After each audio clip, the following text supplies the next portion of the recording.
Um, Happy Mother's Day. May every day feel like Mother's Day if you had a healthy, wonderful relationship with your mom, which I did. you did. I know it's a rarity. I realize as I get older. I know not everybody has that, but I happen to. And if you did not have that, we can be your financial Mamas. mamas. Uh, Not me. I'm like the wacky aunt. you're the wacky aunt. I'm your financial mama. That's good, actually. Um, but yeah, I interviewed my mom. She did so much. She's an amazing woman, if I may. I love your mom, and I haven't even met her. Oh my God. Well, But you I will. know, I can't wait. I know that she like instilled upon you, she empowered you so very much, specifically with finances, which It's has led you to true. be inspired to share some of that knowledge, which is amazing. But she is knowledgeable. She is, what's the word I'm looking for? Like, she gets it. Smart. Yeah, she's That's the word. I knew it. It's a tough one. Um, let's let's listen. Yeah, I want to hear her voice. Okay.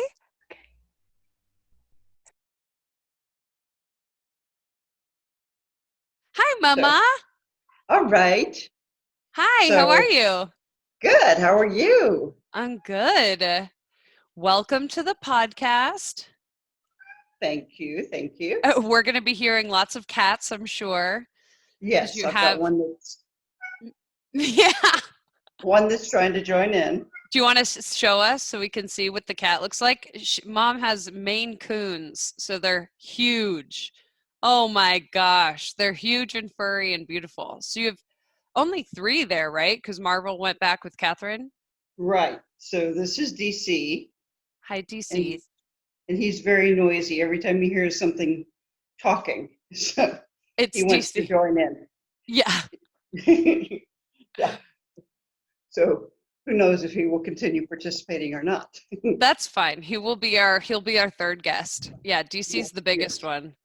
So I just basically I know a lot about you, but if people are listening, which is in the hundreds of thousands of people that are listening, just kidding. There's Wow. probably going to be like 10 people. Probably you, me, John, all my siblings. Yeah. That's right. That's right. Well, And just to preface, I'm your favorite sibling or favorite daughter, right? Favorite. have the Andrew and Mario Cuomo battle on your interview, huh? Oh yeah, that's right. Did you see that they were having like a gripe, the Cuomo brothers? Right, right, right. Who was mommy's favorite? Yeah, exactly. I'll have to have Catherine on here. Yeah, Um, right. um, so I know a lot about you, but just we can start at the beginning because this is a money podcast. You were born in Venezuela, right? You were part of your dad was in the military. No, he was with an oil company. Oh, never mind. Wow. Yeah, not in the military at all. Then I'm going to learn a lot here. Yeah, Um, but you would say your mom and dad were pretty traditional, right? very traditional. Like your mom wanted you maybe to go to school, but not for what you ended up doing, which was chemical engineering, right? Correct. She wanted me to go to be a teacher, a secretary, or a nurse, which wasn't which are admirable jobs, but they weren't what Yes. I wanted to do. I wanted to be in more in the science industry. So Yes, you're a science engineering buff. was right. Sorry, I interrupted you. What was your last thing you said? No, that my interests were more along the lines of science, and engineering came close to that. Yeah. Yeah. What did as far as like what your parents taught you about money? I mean, what how was that? Like was it traditional? Were you supposed to be a breadwinner? Were you supposed to know anything about money? Did you teach yourself? Because I know you taught me the a big foundation of what I know about money. Oh my God.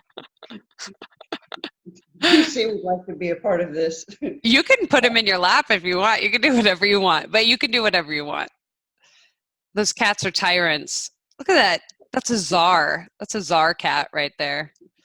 Yeah. Now maybe he'll be happy because he can see what's going on. All right, exactly. He wants to be in the So, action. right, right.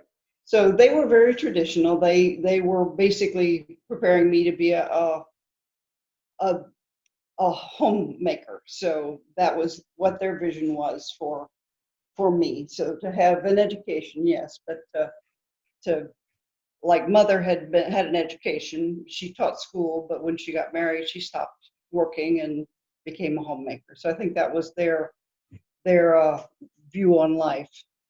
Hmm.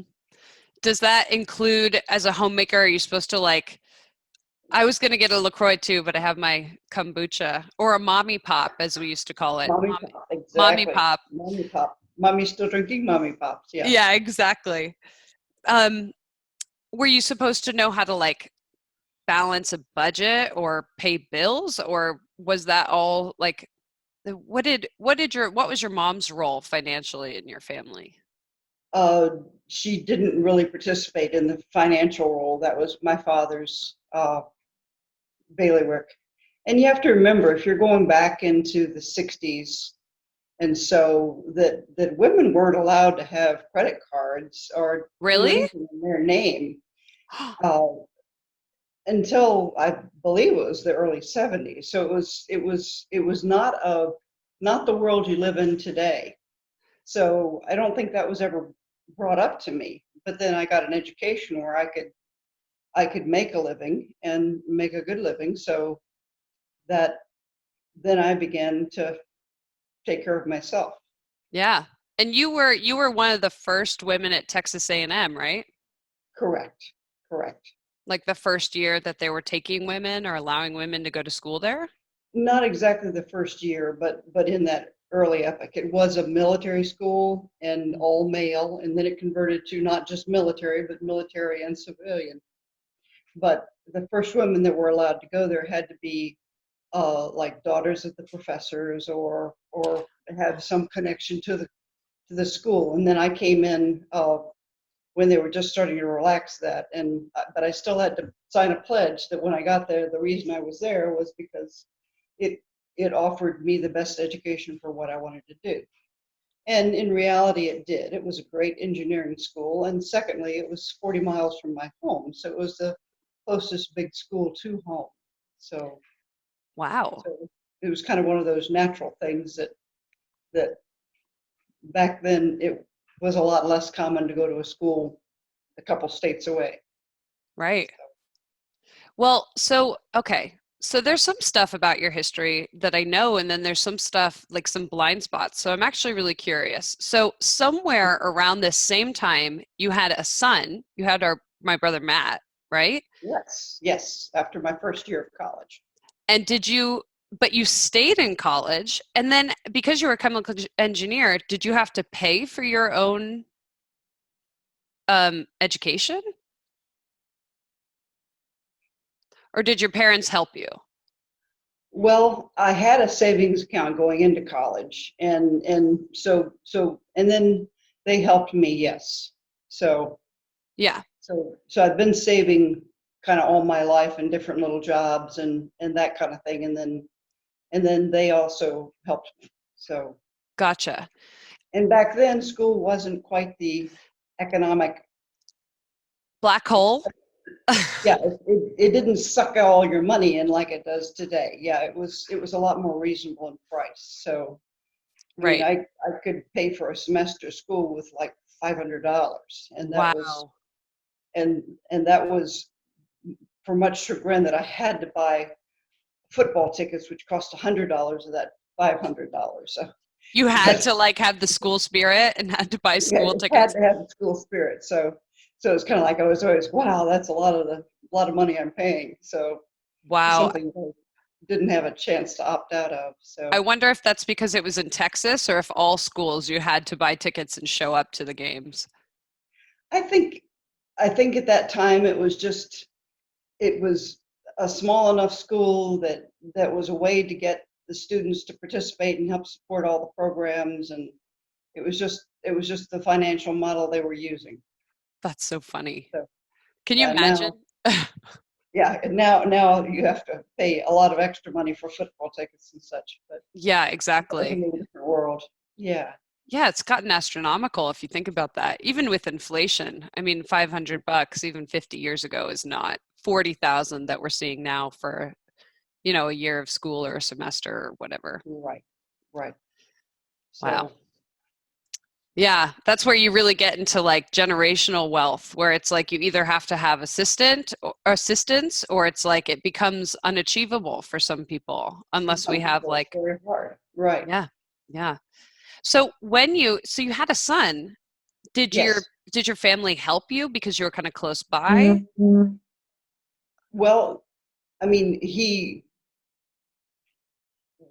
they helped out.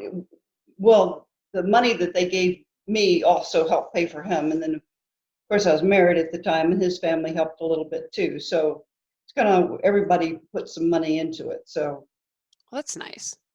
Yeah, yeah, yeah, that's good. So you were able to stay in school, which is I was great. able, right. I was able to stay in school. And then you struck out on your own at some point, right? Because after school, you went to work for DuPont for like 30 years or longer, probably, right? Yeah, 36 years. Yeah. Yeah. So 36 years. for a long time. Yeah. Yeah, that's very different too than nowadays where people have like 20 different jobs. Correct. Correct. Yeah, Yeah. Very different. yeah, Back then, the company wanted you to come in and establish a loyalty to that company and stay there. So right. Yeah, just different ways of looking at things. yeah, exactly. And at the time too, I mean, a lot of companies had pensions and stuff, which I know you Right. have a pension, which is Yes. now kind of like, I don't think anyone talks about pensions anymore. I don't think that's really a thing anymore. I think it's very unusual to have a pension anymore. Yeah, I agree.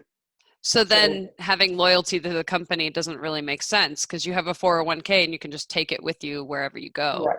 Where a pension you didn't get, you had to work for a while to have it become yours. And then even after that, you only got a very small percentage of it until you got to be retirement age, essentially. So I wouldn't have gotten full value out of my pension until I was 58. Wow. So, So so that, you have to be part of that company. It right, becomes like your thing. Yeah. right. So you so let's talk about like when did you start investing? When did you start and why? Why did you think about the future? Do you think it's because you had a kid early and had to think about that kind of stuff? Or like, because a lot of people in their 20s and 30s don't really think about their financial future, but it was something really important to you. Yes, and a lot of it would have been because of Matt, because I knew that one, I had to have a secure job and be able to take care of him, and then I also had to be saving for him for college because that was coming up too. And then just the whole idea of I really wanted to buy a house, so Mm. so that I needed money to do that. Uh, so our basically the companies back then, and a lot of the big ones still now will offer a 401k, or they had different names for them at that time, but essentially it was a 401k where you'd pay into it and they'd match your money, and they would encourage you to save. So I saved religiously through it. So Yeah. that was when I first started saving. Yes. And then in your 401k, did you have control over that? Like, was it like, did you just pay into it or did you get to like pick the funds that were in it? Or was it all set up for you? No, you would pick your own funds. And I think when it first started out, you basically had a something that was similar to a money market account, but it was paying a lot better than a money market account. And then gradually it started adding in stock and mutual funds to it also. But at Oh, first it was just straight savings. wow. So, That's interesting. What yeah, was what was the return you were getting on like a straight money market account? well, it varied all over the map, but Mm. it would be 4 or 5% up to 15% at one point, and then What? yeah, but that was when hyperinflation was going on in the U.S. So, and then when I retired, it was more like just a percent or two. So it was a lot lower. But by that time, I was in stock funds and not so much the money market type fund. Hmm.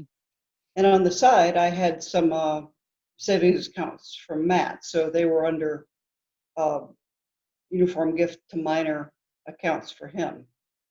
When you guys came along, they had some other savings options, but when he was there, that was all that there was for Yeah. savings for college. Yeah, so it was a tax advantage plan too. We put money in, and it was after tax money, but it grew tax free. So, So when you took it out, it was like a Roth IRA, but for education? uh, in a way, yeah. Gotcha. So you could take it out. Could you take it out whenever you wanted, basically, or did Uh, it have to be for college expenses? it had to be for college expenses. Gotcha. And when you did you have the same, like, did you teach the same lessons to Matt as us who came a little later? I know you were very creative with like our allowance and stuff. Do you want to talk about like the stuff that you taught us about money or how you handled that as a parent? Oh, okay. And probably with Matt, it wasn't exactly the same because Yeah. some of the ideas hadn't come to me at that point. But with Matt, he would earn money for doing chores around the house because he'd always want more money. So he'd have an allowance, but he always want more money. So he would do cleaning around the house, or he'd do little special projects so that he would earn more money that way. And usually if he had a big thing to go to, would split the cost. So some of it would money that he had earned, and some of it would be money that I would put in. So a sharing of costs. Now, when you guys came along, uh, I gave you an allowance, and then we had a book, and we had 3 lines on that book, and so each of you'd get your allowance, and then one was for you could spend it any way you wanted the day you got it. Second one was long term, so you were supposed to be saving that for something you had in mind as a big deal. So something was going to cost major bucks for a little kid. So like Barbies. Barbie or something, yeah. And then the third one was for charity, so that we'd also put some aside for charity, and that charity would go to, a lot of times your school would have a fundraiser for something, or there'd be different things that would be something that you enjoyed, like your sister loved animals, so to the Humane Society and things like that. So it was kind of that was a free donation to what you wanted to give it to, but that was set aside for charity. So a little bit for 3 different ways, and then you would check your books out quite often. Yeah, right? Didn't we? Right. It's Yeah. so funny. It's like it started early because I still look at my bank accounts all the time. And I'm like, oh, always. It's like I probably did the same thing. I remember pulling that book out a lot and being like, are there $2 more in there? Or when am I going to get my Barbie? Right. Right. Or can I have ice cream this afternoon? That's Yeah. so funny. We did look at our books a lot. That's so good. You have such a good organization mind. It was probably really helpful teaching us all this stuff. Just having that like you had such a good what's that called? System. System. You had a good system in place. It seemed to be a good thing, and I'm sure I got it from reading something. Yeah, So, like all things, like all things, yeah, it's kind of an idea, and then you personalize a little bit, but it was an idea that came from somebody else that you kind of make your own. Yeah, but that's brilliant. And I think that can help other people listening. Like, oh, that's a good way to teach your kids about like delaying gratification or, you know. And I know we also got like if we pulled weeds, we'd get like $2 Yes. per basket of weeds. Right. I Yeah, and it remember. wasn't supposed to be the plants I just planted that you used to fill out the basket and such. Yeah, Oh, did we but do that sometimes? I think no, we. no, Okay. you guys were really good at that. You guys were really good at that. But yeah, you would also have the chores around the house to help to earn some extra money. Yeah. So, Which is a great way to get some stuff done around the house too for $2 or oh four God, yeah. bucks, right? Oh God, for Good sure. time saver. Yeah. Right. I remember you showing me when you did a really interesting thing with our Roth IRAs too, but I remember you showing me when I wanted to buy stocks because I know John was buying stocks. You pulled up your Vanguard, and I have a very clear memory of this. You showed me like what happened in 2008 and then what happened after. And I don't remember the amounts that were in there or anything, but I felt like that transparency was really helpful for me to not be afraid of the stock market because your graph, you had shown me your stocks and it was like this and it went like boom and then back up. And that was really good for me to see that like you didn't change anything around. It's just your money, survived a big recession, kind of like what's going on now. Yes, exactly what's going on right now. So, Are you freaking out at all about what's going on with the economy right now? well, I'm not happy, but it's kind of out of our control, unfortunately. Yeah, Um, I suppose some people anticipated something like this, but most of us didn't. Um, but we're basically staying put and putting a little bit of money. We've done a little bit of shifting from bonds to stocks, but mostly we've stayed pretty steady. you've moved And it out of bonds to be more aggressive with your investing with stocks, like to buy when it's low, basically. right, rebalancing is what we've been doing. So basically, if you sit there and so I want to in my portfolio, I want to have 60% stocks and 40% bonds. So when the stocks go down so dramatically, it ends up that you have fewer stocks and bonds. So I just move a little bit of my bond funds over to the stocks to rebalance. Now, I also think the market will come back once we get control of the pandemic. And now it may not come back fast, but it will eventually start growing again. Right. Uh, when that happens, who knows? We're still in the middle of the pandemic, unfortunately. Yeah. Yeah, it's stuff that you want to not have to touch for like 10 years, right? Stuff that you got to give it time, like stocks, what you're going to buy. Right, right.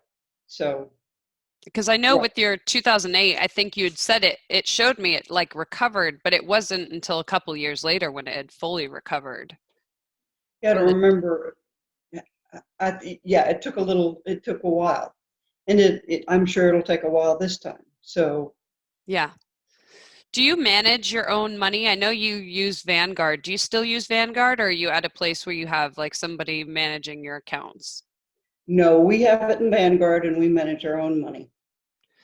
Which is Now, interesting. that's not to say that we don't talk to, Vanguard has financial planners that you can talk to, and we do talk to them about, is there anything that we should be looking at that we're not looking at? Is But that we, free?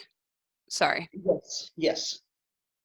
So once a year we'll check in. It's kind of like it, or he'll check in with us to say, okay, well, like the new IRA distribution law has just kicked in that you don't have to take it at 70 and a half. You take it at 72 if you want to. So Oh, it's the mandatory distributions from the IRA. So it's kind of like he'll make sure that we know about that, and and then we'll just talk to him about, well, maybe he doesn't like this bond fund because it has too many uh, government securities in it and thinks that we ought to have a little bit more corporate securities in it, or just little tweaks like that, so that yeah, we talk to a planner and then we make the adjustments on our own.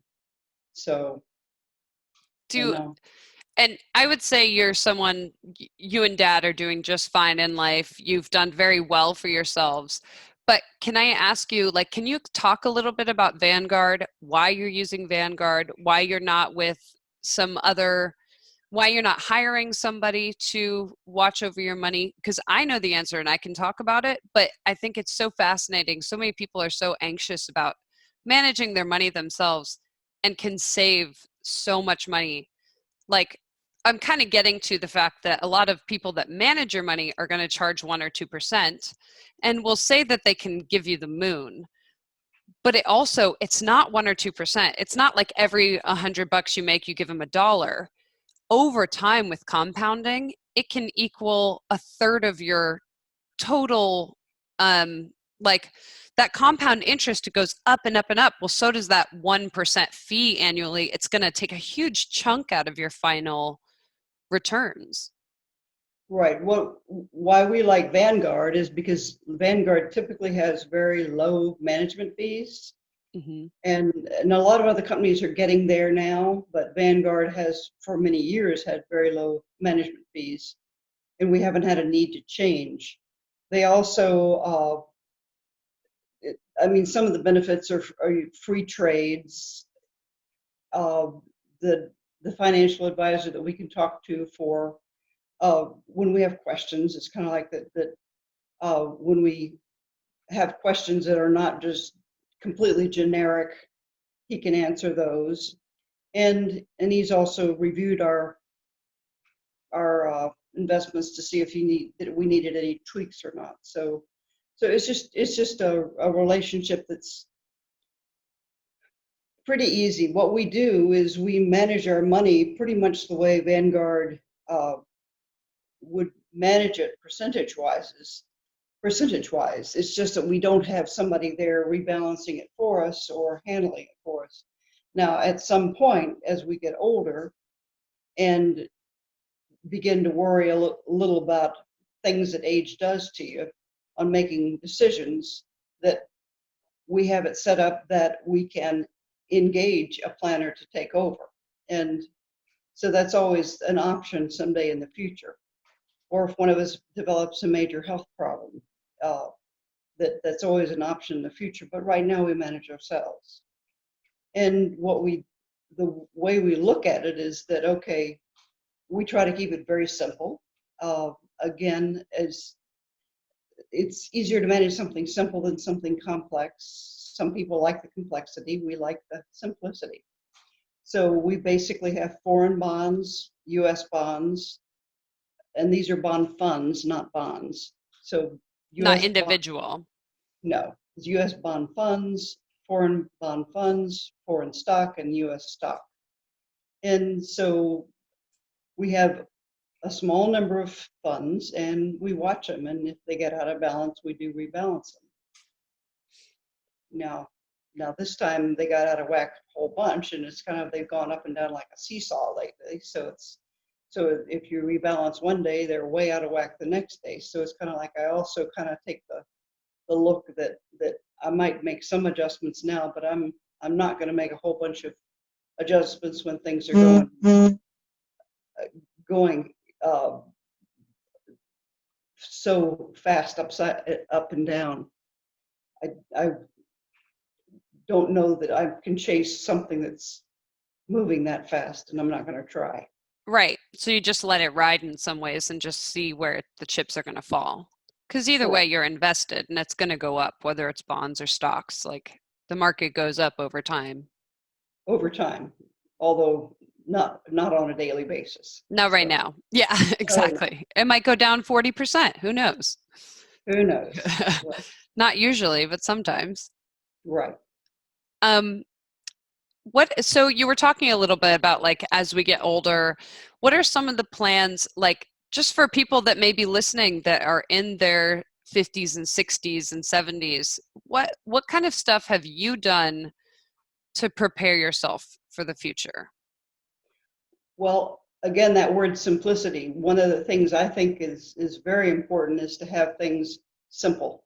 So that basically we used to have things in different accounts, and we have brought them together to put them all into Vanguard to make them simpler. So instead of having an account with Fidelity, an account with Merrill Lynch, all these different accounts that you can get into when you're working for a company, we still do have some of that because the way things are set up, we couldn't change everything. But what we could change, we've changed to Vanguard to have it in one place where all the money is working together. And that was a hard decision, really, because sometimes you worry about, well, what if one company fails? Well, that we had to think long and hard about that, but we decided it was an okay thing to do. It was an okay thing to trust. And what else have we done? I've for estate planning, I've done a lot of work in making sure I've got a listing of everything that we own and everything that would come into play if one of us passed away, that it's all in one consolidated place. It's easy to get to. It's all written down. And the attorney has a copy of it also, so that it's something you're able to get a hold of. If we passed away, you'd be able to get a hold of it without much trouble. So that again, I know when I had my mom die and when Mike had his mom die, it was quite hard to find out where different money was. And there was a lot of times chasing around trying to find accounts that you didn't know about, and where were things, what were things, And who were they meant to go to? and who were they meant to go to? You know, mostly the wills at those points were basically divide everything from my children. So, but anyway, it was still hard to find all that, to get that, is all this housekeeping type stuff that I think is quite important, which is also why I think it needs to be simple, because again, those things get forgotten as you go about life. There's a lot of things going on in life, and that's not always something you think about. Oh yeah, I put $10,000 over there because I thought that was a great thing to buy, and then forget all about it. Well, that's not helpful if you can't find it when you need it. Right. Yeah, you guys have done a really good job planning for the future. And it's not something fun to think about, No, but there's only two things that are guaranteed in life, right? right. Death and taxes. Death and taxes. Yeah, so Exactly. it's really, I mean, it's really admirable. And I know that I think the passing of Grammy, or my dad's mom, Hmm. was a big instigator on that, because it's so challenging when someone passes away. You want to focus on just being sad about that and grieving that, and not then fighting with siblings or fighting with the children and spouses and family, just about like what you're supposed to do, Right, right. you know. When things aren't clear cut, it can get to be a hassle. Yeah. um there is just changing Hmm. tax here. I ask everybody on the podcast, what is your earliest money memory? Well, probably my earliest money memory was we lived in Venezuela, and so most of the time the money I had in my hand was Venezuelan money. But every once in a while I could get an American dime when I went to the, the club where we'd go to the movies. And I'd get an American dime, and I would save every American dime I ever saw. And so I had a nice little collection of American coins, of American dimes. And of course, not knowing that they'd changed from silver to not silver, those were all silver. So I'm not sure who has them now, either Matt or John, but that collection's still intact. I think John has it at the moment. That's funny. So, yeah. So That's that's my amazing. earliest memory, my money memory. That's Yeah. cute. Collecting American dimes, which at the time I'm sure were worth like $100 in today's money. Just kidding. That would have been a long time ago. Yeah, yeah. So, That just jogged my memory. That's an interesting thing. You gave us all foreign currency yes. and coins. Um, you were preparing us for some kind of pandemic or apocalypse, it seems. What was your reasoning behind giving us No, coin and foreign currency?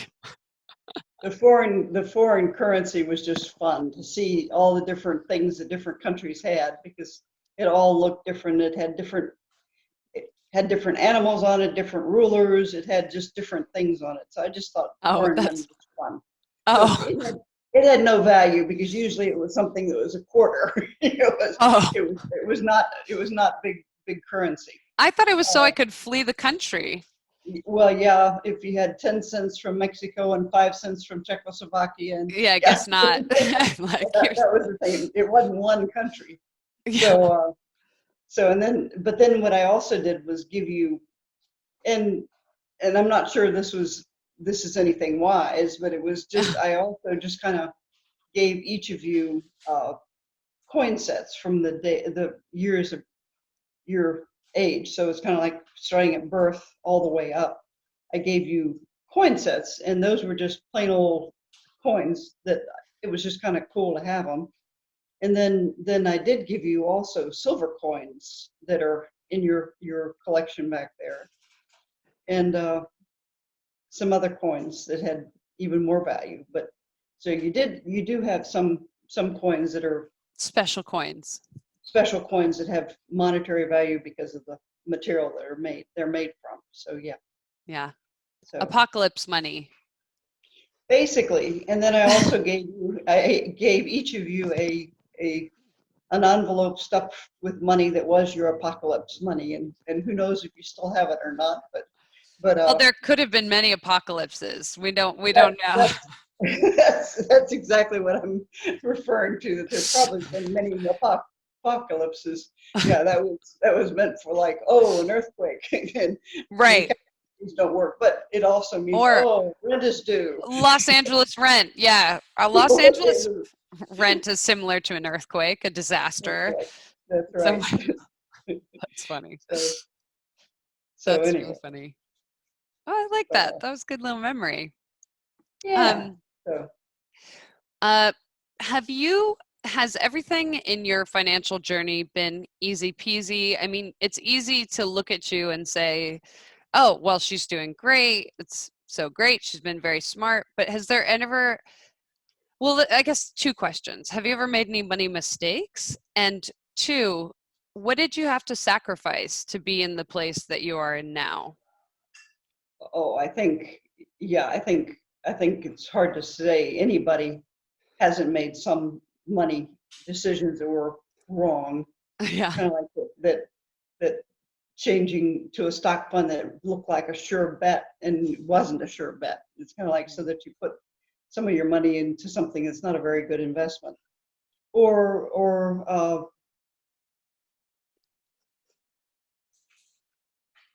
so.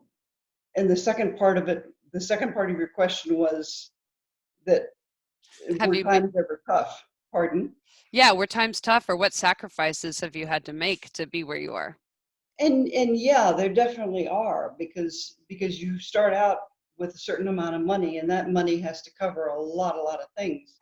And it's kind of like even buying a house, that you'll see that when you first buy that house, that payment is just astronomical.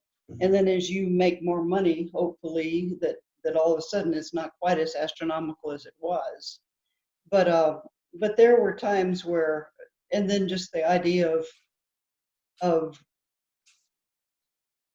when Matt was going to college, we didn't have as much money, and he was going to an expensive college, and yet we had the three little ones of you guys at home. And then a new home. So times we didn't have money for extras at that point. So it's kind of like, say, gave up vacations. We gave up new furniture. We had furniture that was basically hand-me-down furniture, and it's kind of like that. What you do is you just spend less and try to get through those times, and that you can look to the future and say, okay, if we keep doing the right thing, we're going to get out of this, and we're going to be able to have an easier time later. So I think that was always something. It's kind of like when you guys got out of college, and I just talked to other friends that say the same thing. It's kind of like, wow, got them out of college. That is such a big raise that we Yeah. got. Once you guys are out of college. So there are times that are tougher than others. Yeah, definitely. Yeah. I mean, you guys saved a bunch of money, but then you paid for all of our colleges, and they're all astronomical. Like, how did you manage that? Did you just put everything you had down? I mean, that's very noble, and I don't know a lot of people that are in the position to do that. Well, but we started saving the minute you guys were born. And For so that college? for college, and that made a difference. It was kind of like, I think college was extremely important to my parents. And so then when that stuck with me and that it was extremely important to me. So when you were little bitty guys that we started automatically putting money into savings. And did you So, have a plan of how much to put away, or did you just kind of go with um, intuition?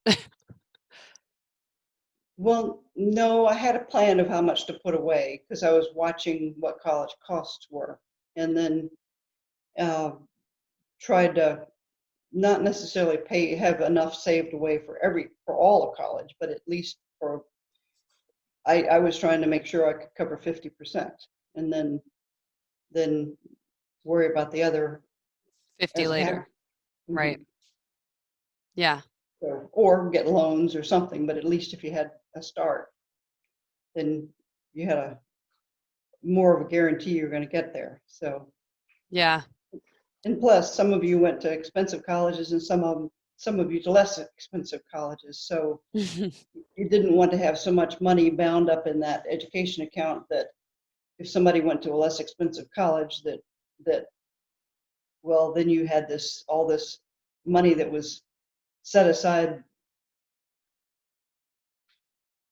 in a tax protected way that Right. then you have to take out, and that would be penalized. So Right. so so Right. anyway, If you overshot the mark, then you'd have to pay a penalty on anything not used for college.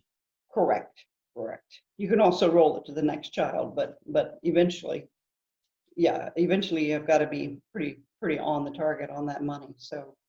Yeah. So anyway, so that's why my target was 50% because I didn't know what colleges you guys were going to want to go to. So Yeah. You guys were very, very generous and took care of us really well, which was really nice. And not just because you had all the money in the world, but because you planned really well for that. Did you a value for us. It was a value for us to get you educated and where you wanted to be. So yeah. Did you have any preference of what careers we went into, or did you just want to make sure we were all educated? Because I know I was an acting major. John was an yeah. accountant, which was probably smart.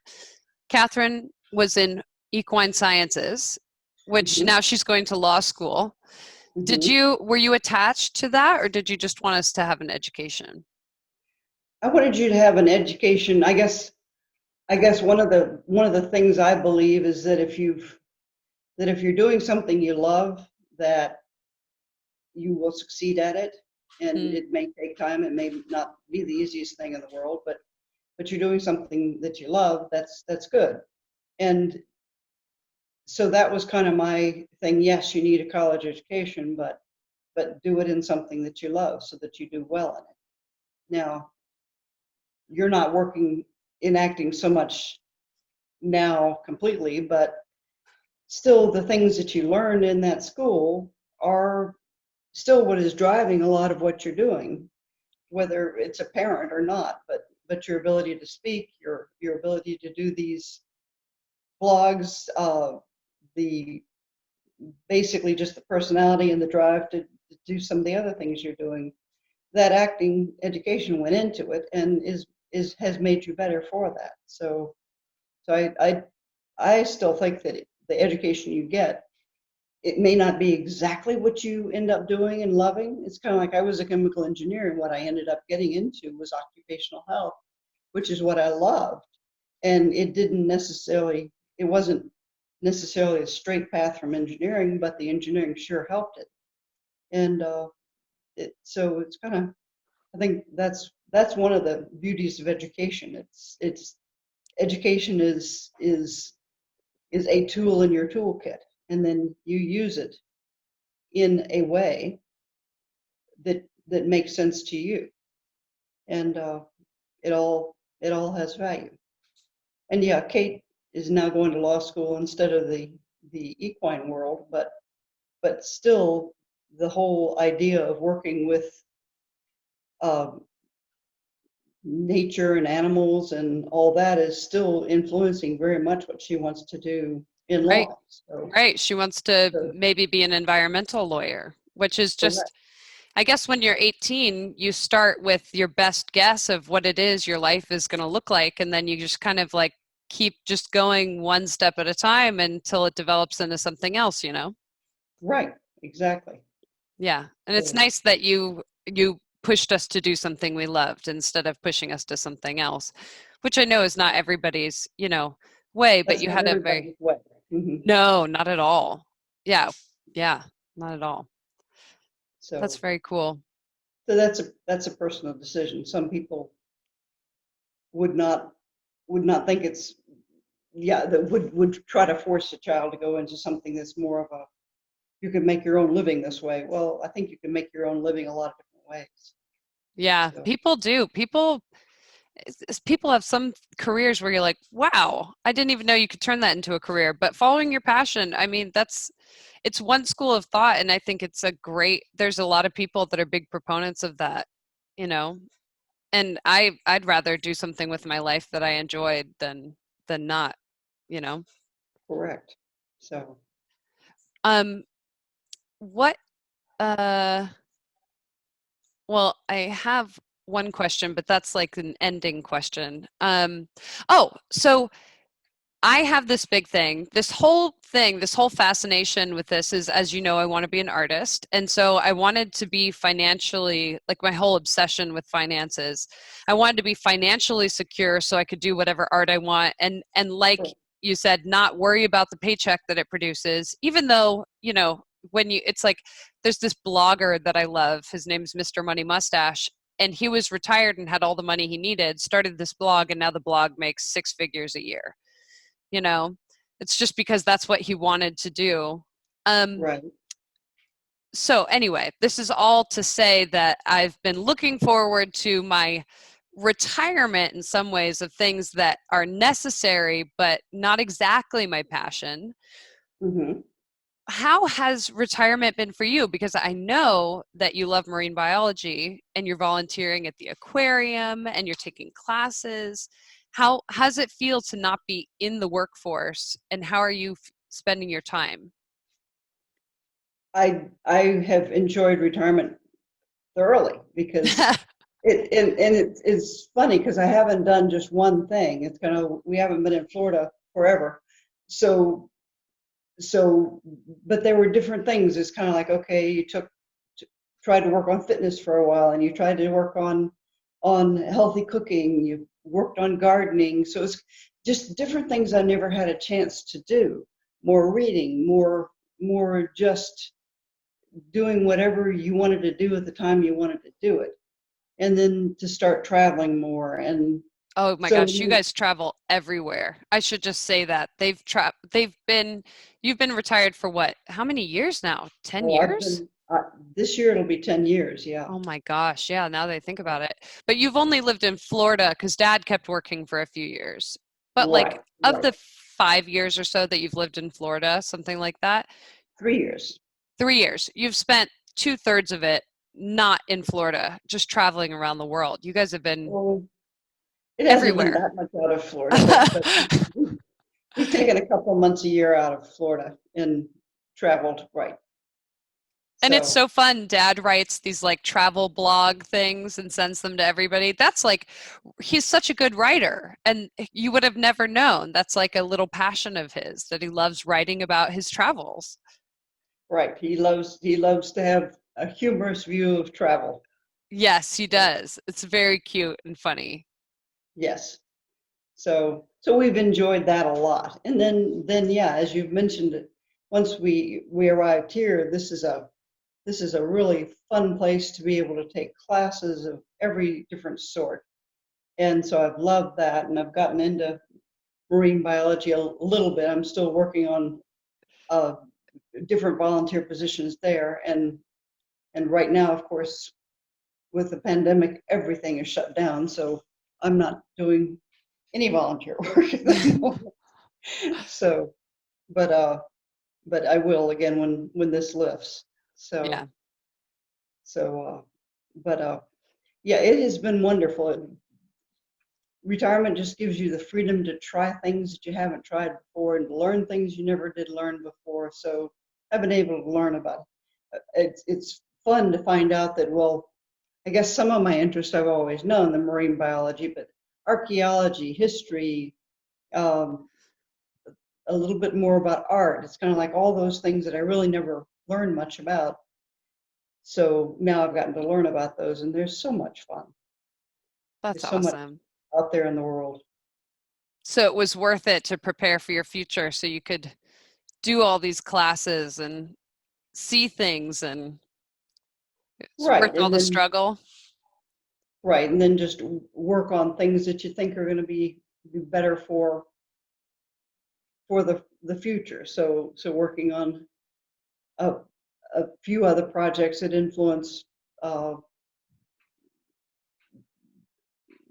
the betterment of the world, like improving voting rights and just different things, different organizations that espouse things that are of value to me, that I've been able to start working on those, which I never had a chance to, never had the time to when you have a full work life.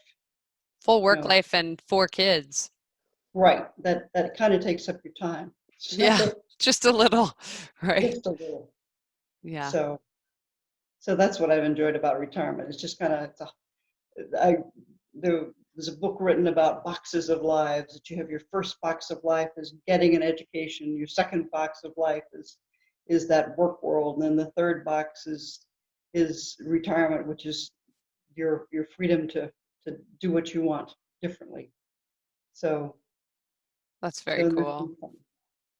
It's very fun. You're enjoying your third box. I'm That's enjoying good. my third box. That's right. That's awesome. And lots of good lessons in the first and the second. But yeah, it's nice to get to reap the rewards of a hard work, life of hard work.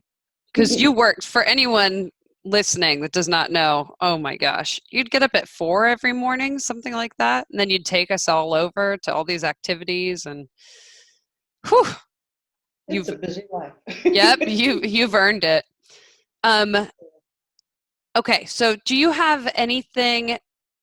I have one more question for you that has nothing to do with finances that we ask everybody, but is there anything else that I was just picking things out, but is there anything that pops into your head that's like a piece of advice you'd want to leave people with, or an aspect of finances that we didn't cover? I guess the one other thing was that when I was starting to learn how to manage my financial life, is, if you want to say it that way, is that I would read some books and I would get some ideas. And it was kind of like, and so I started working, okay, what are the big things that you spend money on? And you spend money on insurance, you spend money on your investments, you spend money on housing and all that. And it's kind of like, and so you kind of read about, okay, well, I'm going to fix myself insurance wise, so make sure I have the proper coverage on what I own, and then Do you mean and life insurance? well, basically it was the what house insurance should I have, what car insurance should I Mm. have, what liability insurance should I have, even health care and all that. But you study the reasons why you should have these different things and understand, so then you can make better choices about what you're getting, what you're buying with your money. And then the same on investments. It's kind of like, why would you invest with a low cost investment company, and instead of buying just stocks, or why would you make different decisions there?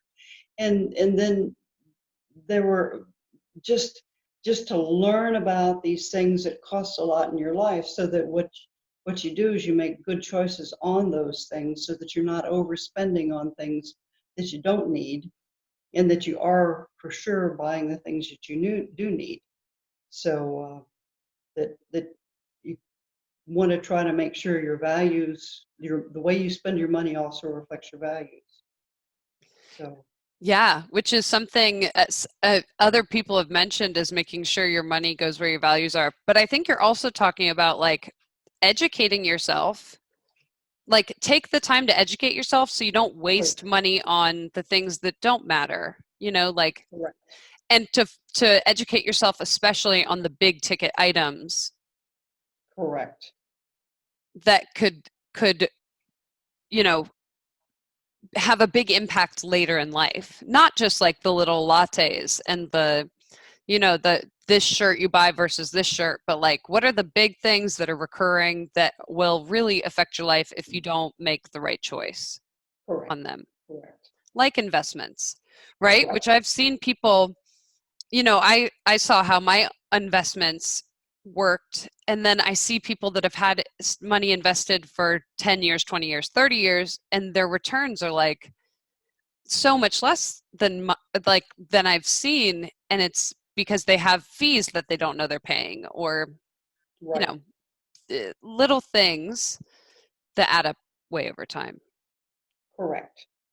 Correct. It's important to know what you're, yeah, that know what you're doing, and that's also why I'm a big believer in simplicity, because it's that if you do the things you understand, you don't want to make financial decisions about things that you really don't understand. So you keep it into a way that you can understand it. So you don't want to buy some exotic uh, investment